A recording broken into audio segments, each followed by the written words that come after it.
Svojo ponudbo so sicer skozi skoraj 90 let delovanja že velikokrat nadgradili. Smo morali preskočiti iz uporabe taninov iz ene veje, se pravi iz usnjarskega, na prehrano živali. Seveda danes pa iščemo nove možnosti tudi z novimi viri surovin. Skratka, poskušamo iz nekih novih materialov poiskati substance, ki so pa v preteklosti že bile znane za uporabo kot prehranska dopolnila. Poskušamo te izolirati, jih očistiti in ponuditi trgu. Zaradi številnih inovacij so ekipo razvojnih delavcev v podjetju neprestano povečevali. Tudi odprtje novega razvojnega laboratorija lahko po direktorjevih besedah prinese nova delovna mesta.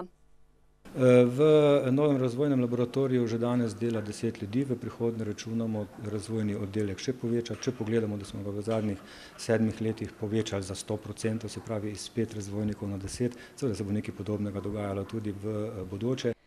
Naložbo vredno 130 tisoč evrov in ostale dele tovarne so sicer v soboto na ogled postavili tudi širši množici.